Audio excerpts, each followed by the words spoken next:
A mensagem de hoje, nós também vamos fazer um apanhado sobre o tempo do fim, tá certo? Abra sua Bíblia comigo, o livro é Mateus, o capítulo é 25, como eu disse antes, né? Nós vamos ler talvez a parábola bíblica que nós mais associamos com o tempo do fim. Estamos muito agradecidos, eu repito mais uma vez, com a presença de todos vocês, viu? É motivo de grande alegria revê-los. Alguns de vocês já tem quase um ano que eu não via, né?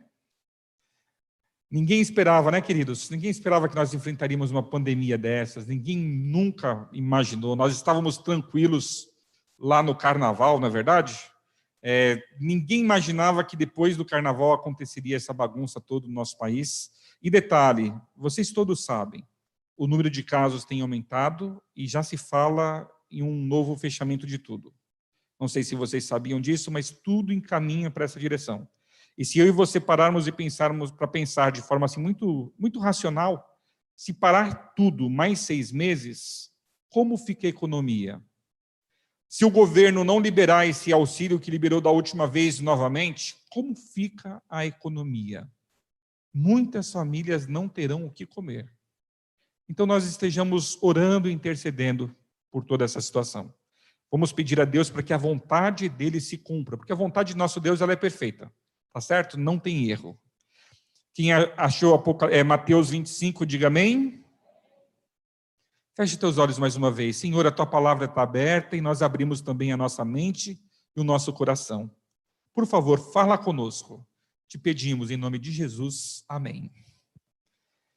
Do verso 1 em diante, então, é Jesus falando, então o reino do céu será semelhante a 10 virgens, que tomando as suas lâmpadas, saíram a encontrar-se com o noivo.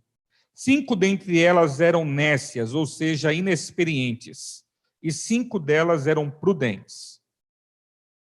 Eu acho que a palavra nécia eu traduzi erroneamente, acho que a melhor expressão é tolas, tá bom?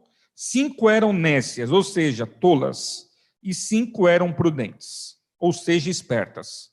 As nécias, ao tomarem as suas lâmpadas, não levaram azeite consigo. No entanto, as prudentes, além das lâmpadas, levaram azeite nas vasilhas. E tardando o noivo, foram todas tomadas de sono e adormeceram. Mas à meia-noite, ouviu-se um grito: eis o noivo! Saí ao seu encontro. Então se levantaram todas aquelas virgens e prepararam as suas lâmpadas. E as nécias disseram às prudentes: dai-nos do vosso azeite, porque nossas lâmpadas estão se apagando. Mas as prudentes responderam: não, para que não nos falte a nós e a vós outras. Ide antes aos que o vendem e comprai-o. E saindo elas para comprar, chegou o noivo. E as que estavam apercebidas entraram com ele para as bodas, e fechou-se a porta. Mais tarde chegaram-se as virgens nécias, clamando: Senhor, Senhor, abre-nos a porta. Mas ele respondeu: em verdade vos digo que não vos conheço. Vigiai, pois, porque não sabeis o dia nem a hora. Amém, queridos? Conhecido por todos nós, na verdade, você diz assim: pastor, por que trazer um texto tão repetido, tão batido? Já ouvi pelo menos 50 sermões sobre essa mensagem. É que eu quero fazer uma junção nessa manhã. Eu quero falar desta parábola diante da realidade da chuva temporã e da chuva serôdia. Olha que interessante, queridos. O casamento naqueles dias é diferente do casamento hoje. O relato conta de um noivo que tinha 10 noivas. Confuso, né? E essas 10 noivas ficaram esperando o noivo voltar. O noivo Jesus possui não 10, mas ele possui a sua noiva, que é a igreja aqui na terra. E se eu parar para pensar na igreja, tem 10 igrejas? Infinitamente mais. A igreja... E o que acontece? Todos estão esperando ele chegar. Só que o noivo se atrasa. E quando o noivo se atrasa, fica bastante claro a diferença entre os tolos e os prudentes. Certo? Esse é o ponto da mensagem. Aquelas mulheres usavam lamparinas, e a lamparina precisava ser carregada com azeite. E se o azeite acabasse, o fogo acabava a capacidade de iluminar o caminho. Não sei, vocês estão todos muito mal acostumados aqui em São Paulo, tem luz em tudo quanto é canto, não é verdade? Eu tenho um casebre no meio do mato, é um casebre mesmo, uma casinha bem simplesinha no meio do mato, que é o lugar que eu mais amo do mundo. E lá, quando acaba a luz do sol, vira breu. Não tem como sair na rua. Para vocês terem ideia, eu com o meu celular tenho medo de ir na rua, porque tem umas cobras que são quase quilométricas, e eu não quero me deparar com uma delas no meio da rua à noite, sem ver direito onde ela está. Entenderam? Então, lá quando escurece, todo mundo entra em casa, fecha a porta, acabou o assunto. Não tem uma luz na rua. Quando a gente olha para cima, é um espetáculo. A gente vê um céu que aqui não dá para ver. É o mesmo céu, mas de lá a gente vê outro céu. Ele é simplesmente incrível. Todas as vezes que eu estou lá e olho para cima à noite, eu abro a boca e digo, Senhor, como são grandiosas as obras das tuas mãos. Aqui nós temos luz por tudo, lá não tem, lá nem com celular a gente sai à noite para caçar o que fazer. Escureceu, vai caçar dentro de casa o que fazer, porque não tem o que fazer na rua. Naquele tempo era assim também. Não havia iluminação pública. E a iluminação era a base de azeite. Cada um tem que ter a sua. E agora, quando alguém grita, o noivo está chegando, as tolas saem de madrugada, lá perto da meia-noite. É meia-noite, acho que o texto diz, né? Elas saem para procurar quem vender. Elas vão acordar alguém que venda azeite para vender azeite para elas. Vocês acham que elas vão conseguir isso fácil? De jeito nenhum.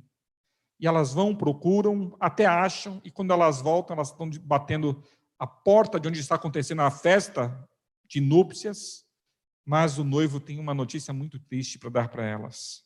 Ele diz que não conhece elas. Ele diz que não sabe quem elas são. E elas ficam para fora, elas não se casam.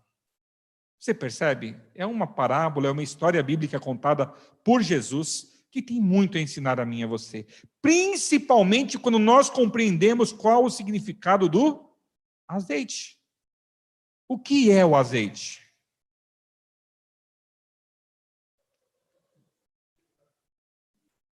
É exatamente. O azeite representa nessa parábola o Espírito Santo. E eu vou te fazer a pergunta já, queima-roupa. Quanto do Espírito Santo você tem hoje? A sua vida está transbordando de Deus? Ou você sente que, na verdade, você tem necessidade do Senhor? Percebe a diferença? Se você disser, pastor, a minha vida está transbordando de Deus. Eu tenho Deus para dar e para vender. Eu me desespero por você, porque, no mínimo, você é orgulhoso, jactancioso, presunçoso e vai queimar no fogo. Então, olha, não é para ninguém dizer que é tudo isso, não. Mas nós sabemos, eu e você sabemos, se nós estamos com o Senhor ou estamos contra Ele.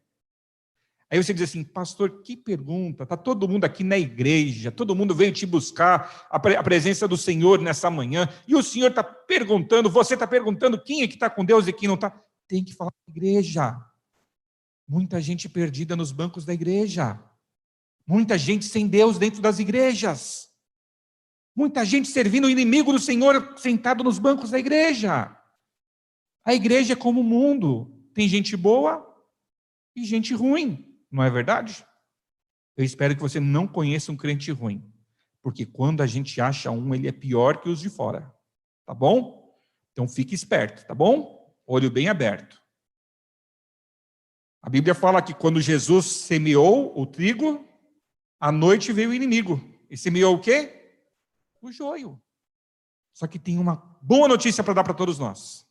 Se porventura eu e você somos joio, O Senhor Jesus está aqui e Ele tem o poder de transformar joio em trigo. Se porventura eu e você somos maus, somos esses crentes apecados que eu acabei de comentar, o Senhor Jesus está aqui. E Ele tem o poder de transformar a nossa vida.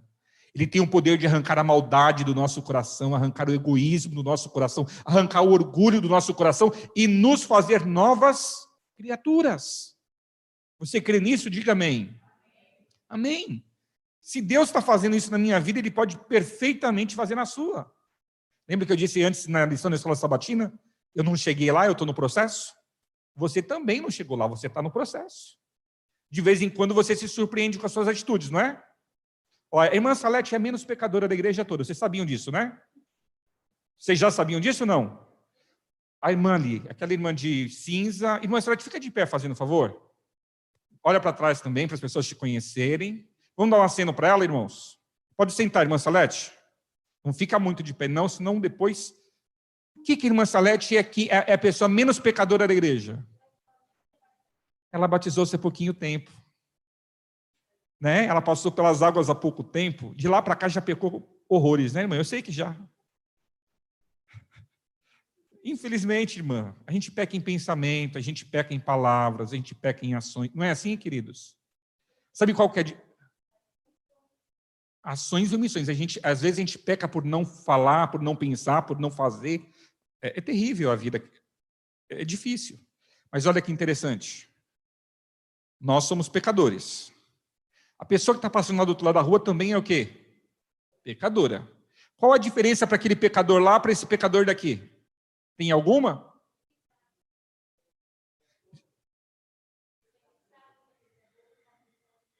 Esse aqui sabe o que é pecador e sabe onde está o erro dele. O Anderson usou uma outra palavra, ele falou, a diferença está na escolha. Ó, são dois pecadores. Eu vou dar uma resposta, estão certas as duas respostas, eu vou dar uma terceira, tá bom? Esse pecador que está aqui, ele sabe que é pecador e sabe que só Jesus pode transformá-lo. Ele está aqui no hospital falando, Jesus me limpa, Jesus me transforma, não é isso? E o pecador lá, ele pode até achar que a vida dele é autossuficiente, ele não precisa de Deus, e ele segue o caminho dele na direção que ele vinha seguindo. Fala, irmã.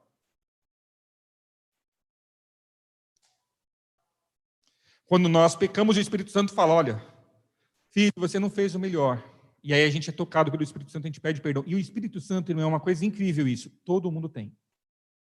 Todas as pessoas do mundo possuem o Espírito Santo. A diferença aqui está na quantidade. Alguns têm mais, outros menos, mas todos têm. As pessoas que não têm essa busca na palavra, elas chamam o Espírito Santo do quê? Consciência. Elas chamam de minha consciência pesou. É o Espírito Santo falando, não é por aí, não faça isso. Então, qual é a nossa necessidade neste momento?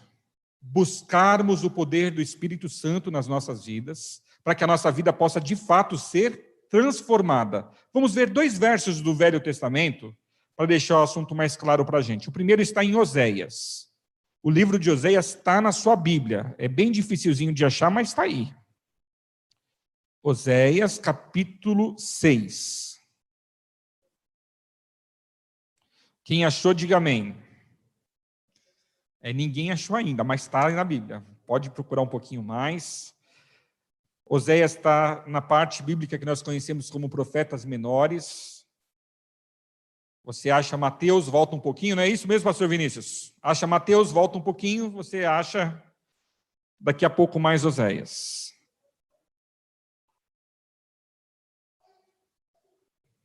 Oséias 6. O verso 3. Eu vou ler a minha Bíblia. Conheçamos. Estão achando ainda, né? Irmãos, vamos esperar um pouquinho mais. Acharam? Quem achou, diga amém. Tá, agora eu posso ler. 6:3. Conheçamos e prossigamos em conhecer ao Senhor. Como a alva, a sua vinda é certa. Alguém sabe o que é alva? A luz da manhã, o amanhecer. Como a alva, a sua vinda é certa. E ele descerá sobre nós como a chuva, como chuva serôdia que rega a terra. A Bíblia está dizendo que nós precisamos conhecer e prosseguir conhecendo o Senhor. Assim como a luz da manhã vem depois de toda a madrugada, a sua vinda é certa. E diz a palavra de Deus que ele descerá sobre nós como chuva. Chuva serôdia. Algumas páginas para frente, você vai achar um outro profeta menor, conhecido como Joel. O capítulo 2. Joel, capítulo 2, o verso 23. É pouquinhas páginas para frente. Se você já achou, diga amém. Me acompanhe na leitura. Alegrai-vos, pois, filhos de Sião.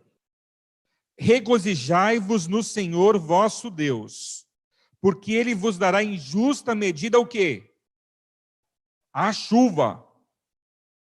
Fará descer como outrora a chuva temporã e a chuva serôdia. Aí você diz assim, pastor, o que é esse negócio de temporã e de serôdia? Eu vou tentar te explicar.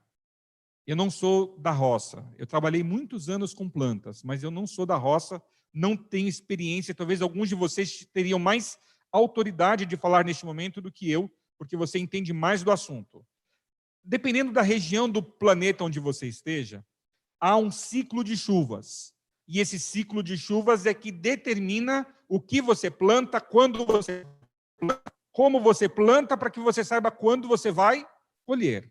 Lá no Oriente, na terra em que Jesus viveu, há um ciclo de chuvas conhecido como chuva temporã e chuva serôdia. No tempo da chuva temporã, é o momento em que os palestinos, quem vive no Oriente, eles semeiam. Porque nesse primeiro momento cai uma chuva que não é torrencial, mas que ela é suficiente para fazer o grão germinar e cresce a planta, e exatamente num período de meses depois, vem a grande chuva serôdia. Essa chuva é diferente da primeira. Ela é uma chuva torrencial. Ela é uma chuva poderosa, que faz com que aquele grão que germinou e aquela planta que cresceu tenha condições de fortalecer, de mandar energia para o fruto, para aquilo que você está produzindo, e agora esse fruto cresce, se desenvolve, amadurece e chega no ponto da colheita. Então, no processo de colheita é impossível você semear quando você quer e colher quando você quer. Vocês entendem isso? Lá no meu mato, a gente comeu umas abóboras moranga, e quando estava limpando as abóboras, eu disse para minha esposa, separa as sementes que eu vou plantar. Deixei secar, plantei, nasceu tudo. E esparramou moranga por tudo. Eu tenho moranga em cima do mato, eu tenho moranga em cima da grama, eu tenho moranga em tudo quanto é canto lá. Não sei se vai dar certo, porque eu nunca plantei moranga na vida, eu só comi até hoje. Aquela foi a primeira. Mas por que deu certo? Porque eu plantei um pouquinho antes das chuvas da primavera. Então a chuva da primavera fez crescer, está lá bonita e continuou chovendo essa semana toda. Eu imagino que se quando eu aparecer lá de novo, que eu estou sonhando em ir para lá daqui uns 15 dias, eu vou ter abóbora para colher. E se eu comer, eu conto para vocês. Tá bom? Não vou prometer a abóbora para vocês, porque vocês são mais do que 10 pessoas, né? Não sou louco. Faz num pirex, já quer que traz conta. Vocês viram o golpe, né? Não basta dar abóbora, tem que dar ela já cozida. Brincadeira, irmão querido. Bom vê-lo. Fazia tempo que eu não lhe via, viu? Seja bem-vindo. Para grávida não tem como fugir. É uma coisa baratinha, né? E aquela moranga, aquilo dá querimato. Queridos, vocês entenderam o ciclo das chuvas? Assim acontece na vida espiritual. Quando nós encontramos com Cristo, nós recebemos na nossa vida o quê? A primeira chuva. A chuva temporã. Antes dele voltar, nós temos que receber o que na nossa vida? A chuva serôdia, ela que vai nos dar força, vigor, que vai nos preparar para nos encontrarmos com o Senhor. E, novamente, a chuva tem o mesmo significado do azeite. Ambos representam o Espírito Santo. Joel, no verso 28 do capítulo 2, vai explicar para a gente qual vai ser o resultado desta chuva em nossas vidas. Isso já aconteceu uma vez, tá bom? Agora, profeticamente, Joel está falando de dois momentos na história. O primeiro momento na história é o surgimento da igreja cristã. Cristo morre, os discípulos passam 50 dias orando, clamando as misericórdias e o poder de Deus, desce sobre eles a chuva temporã, e num só dia, no único sermão de Pedro, 3.000 pessoas são batizadas. Lembram-se disso? Atos capítulo 1, Atos capítulo 2, ali chuva temporã. E a serôdia? A serôdia é agora, queridos. É neste momento em que nós temos uma confusão mental, uma bagunça espiritual no mundo, uma incerteza. Nós estamos vivendo aqui o nosso hoje sem ter certeza se amanhã nós vamos ter salário, se amanhã nós vamos ter, não é? Se amanhã nós vamos ter emprego. Eu estou declarando que Cristo Jesus vai voltar amanhã? Não, não estou fazendo isso porque eu não posso fazê-lo. Mas a respeito daquele dia e hora, ninguém sabe. Nem os anjos e nem o Filho. Somente quem? Somente o Pai. E Jesus fala o tempo todo, eis que venham como um ladrão. Então isso tem que ficar bem claro. Quais são os indícios dessa obra? Verso 28 em diante. E acontecerá depois que derramarei o meu espírito sobre toda a carne. Vossos filhos e vossas filhas profetizarão, vossos velhos sonharão, e vossos jovens terão visões. Até sobre os servos e sobre as servas derramarei o meu espírito naqueles dias. Mostrarei prodígios no céu e na terra, sangue, fogo e colunas de fumo. O sol se converterá em trevas, a lua em sangue, antes que venha o grande e terrível dia do Senhor. E acontecerá que todo aquele que invocar o nome do Senhor será... Amém, queridos? Porque no Monte Sião e em Jerusalém estarão os que forem salvos, assim como o Senhor prometeu, e entre os sobreviventes, aqueles que o Senhor chamar. Amém? Que promessa maravilhosa!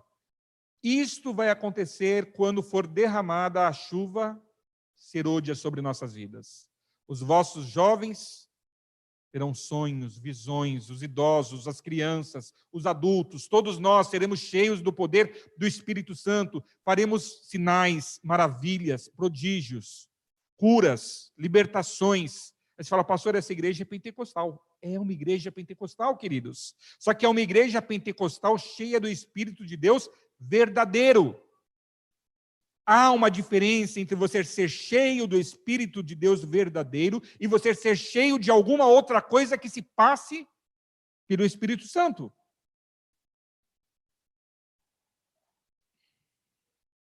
Vou ficar com o que eu escrevi. Abre a sua Bíblia uma última vez. Tiago. Ó, o livro de Tiago está lá no finalzinho da Bíblia, perto, depois de Hebreus. Perto já do Apocalipse. Tiago 5. A irmã Rita está rápida. Tiago, capítulo 5, versos 7 a 9. Tiago 5, versos 7 a 9. Não leia ainda, não leia ainda. Eu quero dar a dica aqui. Quais são as coisas que eu preciso fazer para receber a chuva temporã? Quais são as coisas que eu preciso fazer para receber o Espírito Santo? Eu separei aqui, olha, 3 coisas. Se você não estiver fazendo essas 3 coisas, você não recebe. Quais são as 3 coisas? A primeira é o amor. O amor é dedicado a quem, primeiramente, de forma integral, de todo o seu coração, com toda a sua força, seu entendimento? A Deus. Depois que você amou o Senhor, toda a tua força, tua alma, teu entendimento, teu coração, quem que você ama depois? Eu concordo, foi você que falou? Eu concordo com a teoria do Anderson. A gente pula direto para o próximo, não é? Eu acho que você só vai conseguir amar o próximo se você primeiro amar a si mesmo. E tem muita gente que não se ama, viu? Tem muita gente que perdeu a capacidade de estar enamorado de si mesmo. E quando você está enamorado de si mesmo, você se cuida, você zela de você, você se preocupa com você, você é carinhoso com você. Já viu gente que anda na rua dizendo assim, como eu sou burro, como eu sou... Já viu? Essa pessoa parou de ser apaixonado por si mesmo? Mas que tonto que eu sou. Se você acha que você é tonto, você vai ser o quê? Não é? Não, aí é doido. Se passar uma mulher cantando assim, que nem você, assim, do meu lado, ele estiver indo, ela estiver vindo, e ela estiver cantando, Jesus, tu és a minha vida, eu vou falar assim, é doida. Mas é uma doida de Jesus. Cantarolar é uma loucura muito positiva. Se você tem esse hábito, ter sempre um cântico no coração, continue doidinho. Ó, lembra de o que Deus falou, tá certo? A salvação é loucura. Se você for muito normal, toma cuidado. Eu estou aconselhando um rapaz que me achou por acidente. Agora que eu lembrei que estou gravando aqui. Agora eu vou ter que terminar de falar, né? E esses dias, essa semana, por 2 vezes eu me desencontrei dele porque surgiram emergências. A minha semana foi atribulada essa semana.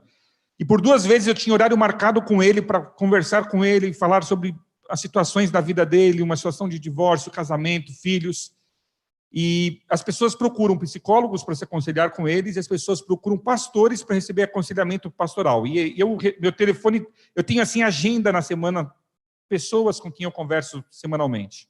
E esse rapaz 2 vezes tentou me ligar, e na terceira vez ele mandou um áudio grande, ele disse assim, pastor, assim não dá. Nós não nos conhecemos pessoalmente. Ele falou, pastor, assim não dá, por 2 vezes você desmarca em cima da hora. Eu sou uma pessoa certinha, eu gosto de ter horário certo, eu sou rigoroso comigo mesmo, eu espero que as pessoas façam o mesmo por mim. E quando você faz isso, você bagunçou a minha vida, você me atrapalhou, quase me causou uma loucura. Aí eu mandei um áudio de volta para ele explicando, falei, na verdade, você tem que saber que qualquer um que diz que vai ser pastor já é doido. Então eu sou um pastor doido que tenho muita coisa para fazer, eu cuido de 4 igrejas, cada igreja tem uns 20 ministérios, eu tive um problema no ministério, uma emergência, no horário que eu te atenderia, não pude te atender. Aí você escolhe, se você não quiser mais o aconselhamento, fica à vontade, se você quiser, continua. Vocês entendem? A pessoa, quando é muito certinha, ela se limita a se permitir coisas grandiosas. Nós precisamos ser apaixonados por nós a tal ponto que nós consigamos nos educar e nos melhorar cada dia mais. Nós precisamos perceber o que está acontecendo à nossa volta, na nossa vida. Nós precisamos saber se nós estamos fazendo certo, se nós estamos sendo prudentes, se nós estamos sendo sábios. E às vezes exigir muito de si mesmo, exigir muito do outro, é normal, mas é uma normalidade que gera loucura e vai te prejudicar, vai te impedir de receber bênçãos que o Senhor tinha para te dar.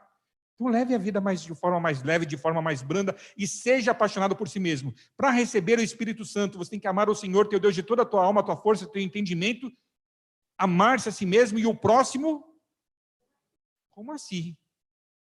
Se eu amar você como eu me amo, você concorda que eu nunca vou te xingar.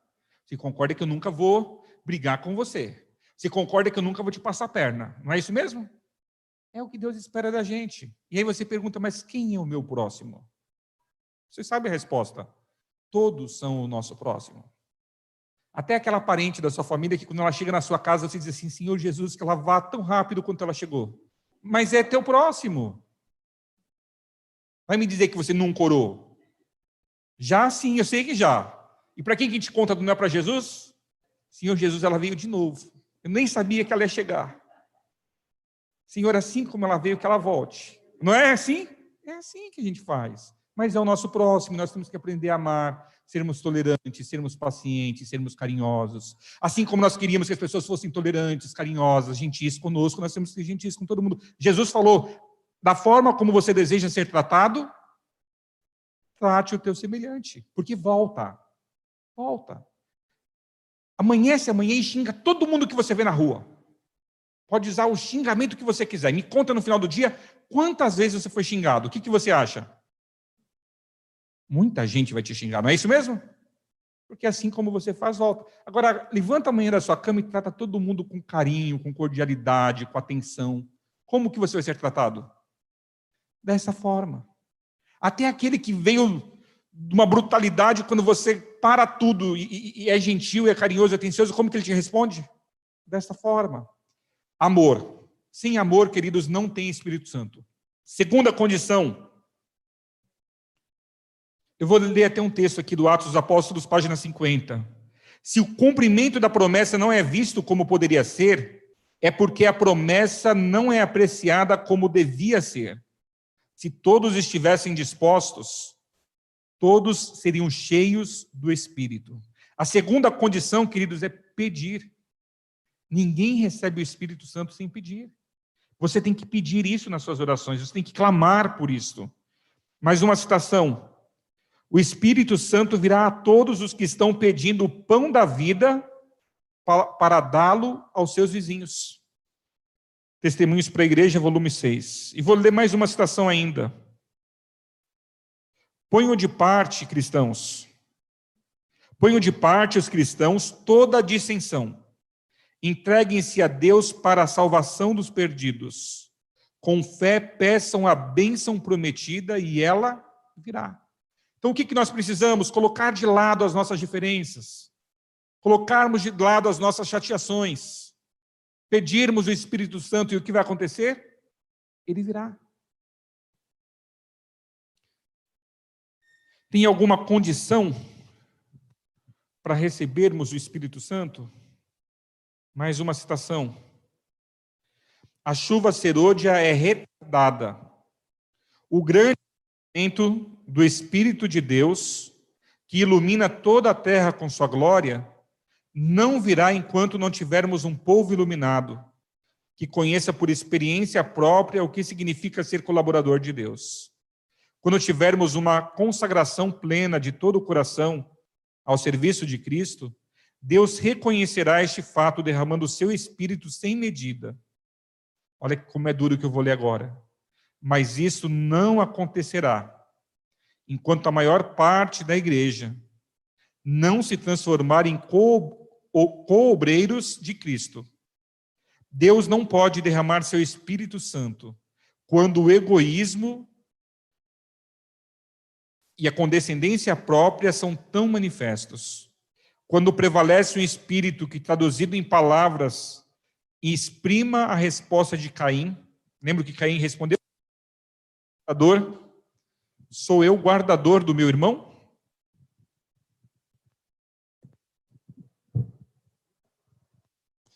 Você percebe? Por que o Espírito Santo não desceu ainda sobre nós dessa forma poderosa, para nós termos visões, sonhos, profetizarmos, curarmos? Por que isso não aconteceu ainda? Porque nós não temos a maior parte da igreja envolvida no trabalho. Na igreja nós temos dois tipos de pessoas. E temos que ser bem sinceros quanto a isso.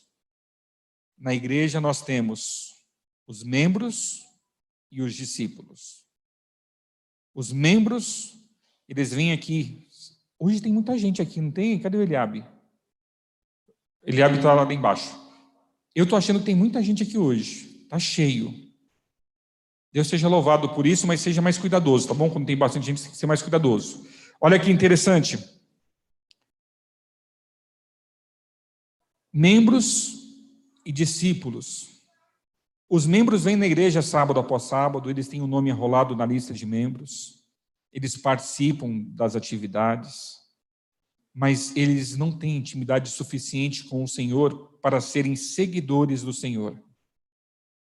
Entende? Os discípulos, eles fazem tudo o que o membro faz, só que eles têm essa intimidade com o Senhor. Eles não conhecem o Senhor de ouvir falar. Eles têm um relacionamento vivo e pessoal com Ele. Todos os dias, todas as horas, eles estão buscando. Eles estão reconhecendo as suas falhas e clamando a Deus poder para superá-las. Eles estão reconhecendo a sua pecaminosidade, a sua pequenez, sua fé pequena. Estão pedindo ao Senhor para que isso mude. E tem um último detalhe. O discípulo, ele está o tempo todo preocupado com a salvação do outro. O membro está preocupado com a salvação de quem? Dele mesmo. E quem está muito preocupado com a sua salvação acaba perdendo ela. Queridos, o segredo dessa vida, o segredo da vida cristã, é nos preocuparmos com a salvação dos outros. Eu olhei para o relógio e vi que o meu tempo acabou. Hoje eu estou falando demais, eu não sei o que aconteceu comigo. Desde ontem à noite, se vocês estavam no culto. Eu vou resumir aqui o final. O problema grande disso aqui qual é? Nós precisamos do Espírito Santo, mas ao mesmo tempo que nós queremos e precisamos, temos que ser sinceros conosco mesmo e precisamos tomar uma atitude. Existe um movimento contrário ao verdadeiro Espírito Santo. Existem pessoas que dizem ser cheias do Espírito Santo, mas na verdade não o são. Não é isso mesmo?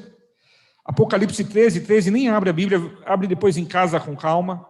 A Bíblia fala de que pessoas, através do poder de Satanás, operariam também esses mesmos sinais, prodígios, visões, curas, fariam descer fogo do céu. A gente sabe que Satanás vai se passar por Cristo no final, na verdade. E aí vem um grande ponto que é o seguinte: ninguém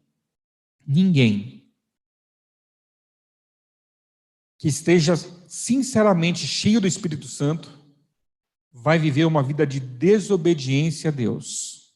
E é bem fácil a gente saber quem vive uma vida de desobediência a Deus. Há uma regra moral na Bíblia Sagrada. Os 10 mandamentos escritos pelo dedo de Deus. Então, aqueles que estão buscando ser cheios do Espírito Santo precisam viver em conformidade com esta lei. Foi Deus que escreveu essa lei em 2 tábuas de pedra. Aqueles 10 mandamentos ainda são hoje tão válidos quanto sempre foram. Quando criança, minha mãe, ela era uma mulher muito severa.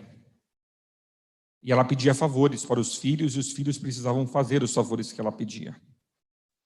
E eu me lembro de uma ocasião, eu tinha 5 anos, ela me pediu para ir no bar comprar cigarro para ela. Eu fui tranquilo, criança não olha para cima quando anda, né? Eu fui tranquilo, cheguei no bar. Quando eu cheguei no bar, o mundo caiu em forma de chuva. Mas era o mundo mesmo. Uma chuva como eu nunca tinha visto. Comprei o cigarro da minha mãe, e o seu Joaquim, o dono da venda, falou assim para mim: não vai agora, está chovendo muito forte, espera a chuva passar. Só que a chuva não passava. E eu sabia que minha mãe estava sem cigarro, e eu sabia que se eu demorasse, ela ia vir na chuva me buscar, muito brava. Então eu decidi, vou embora, levar o cigarro para minha mãe, que vai ser o que pode me acontecer de melhor. E quando eu comecei a andar, andei uma quadra, a chuva era tão forte, mas tão forte, aquela chuva de vento que bate no olho, você nem enxerga direito para andar, você tem que andar com a mão assim, o vento batia e eu, ainda bem que eu já era gordinho e não tinha chance da chuva, do vento me levar. Mas estou indo para casa. No meio do caminho, raios caindo, trovão. E eu me encontrei numa situação, uma criança sozinha de 5 anos de idade, eu me senti apavorado. Eu me senti verdadeiramente apavorado. E eu pensei, eu posso morrer a qualquer momento. Eu estava num descampado assim, eu pensei, se um raio desse cai aqui, em cima de mim, eu morro. E criança, eu fui rezando. Deus, tem misericórdia de mim, que eu chegue vivo na minha casa. No meio do caminho, tinha uma casa que tinha uma cobertura de telhadinho. E eu pensei, eu posso parar aqui e esperar a chuva passar. Mas já estava chovendo já uma meia hora, sem medo de errar. E sabe qual foi a decisão que eu tomei? Eu olhei para aquele cobertinho, olhei para a chuva, faltava uma quadra para chegar na minha casa. Eu falei, que nada. Eu não saí com a missão de cumprir um propósito que eu tinha? Eu vou chegar até o final. Eu não tenho dúvidas de que você já é batizado pelo Espírito Santo. Eu não tenho dúvidas de que Deus já tem derramado ele sobre a sua vida. E o plano de Deus, você sabe que é fantástico e é tremendo para o seu viver. Mas eu também não tenho dúvidas de que os convites surgem constantemente para que você se cubra um pouquinho da chuva, para que você não saia agora porque a chuva está muito forte, para que você resolva primeiro as suas coisas e depois você cumpra a missão. Meu apelo para você nessa ocasião: o Pai nos pediu para que nós passássemos por essa última chuva torrencial do Espírito Santo e concluíssemos a sua obra nessa terra. Ele não precisa nem de mim, nem de você, mas ele chama a mim e chama a você. Continue sendo molhado. Continue na chuva. Complete a missão que o Senhor te deu. Não desista por nada. E não permita que nada nem ninguém te afaste do amor de Cristo Jesus. Assim como você está, feche os seus olhos.